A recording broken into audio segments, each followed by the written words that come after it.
చేయని నేరానికి ఒక దళిత యువతి తెలంగాణలో జైలు పాలైందంటూ గ్రామానికి చెందిన వారందరూ జిల్లా కలెక్టరేట్ కార్యాలయం వద్ద ఆందోళన చేపట్టారు. తెలంగాణలో పదుల సంఖ్యలో కేసులను బనాయించి ఆ అమ్మాయిని చిత్రహింసలు పెడుతున్నారంటూ వెలువరు గ్రామానికి చెందిన దళిత యువతికి సంబంధించి బంధువులందరూ కూడా ఈరోజు కలెక్టరేట్ వద్దకు వచ్చారు. అసలు ఏం జరిగింది? తెలంగాణలో ఆమెపై కేసులు నమోదు చేయడానికి గల కారణం ఏంటి? అసలు ఇక్కడ ఆ అమ్మాయి ఎప్పటి నుంచి ఇక్కడి నుంచి హైదరాబాద్ ఎప్పుడు వెళ్ళిందనేది యువతికి సంబంధించి బంధువులు ఉన్నారు. వారిని అడిగి తెలుసుకుందాం.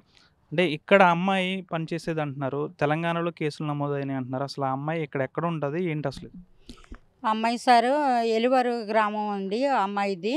ఆ అమ్మాయి వెల్కమ్ రైలు ఫ్యాక్టరీలో గత 6 నెలలుగా తను అక్కడే పనిచేయటం జరుగుతుందండి. ఆ రోజు 6 తారీఖున ఉదయం 6 గంటల నుండి మధ్యాహ్నం 2 గంటల వరకి రైలు ఫ్యాక్టరీలో పనిచేయటం జరిగిందండి. తర్వాత 2 గంటల నుండి గ్రామానికి వెళ్ళిపోయింది.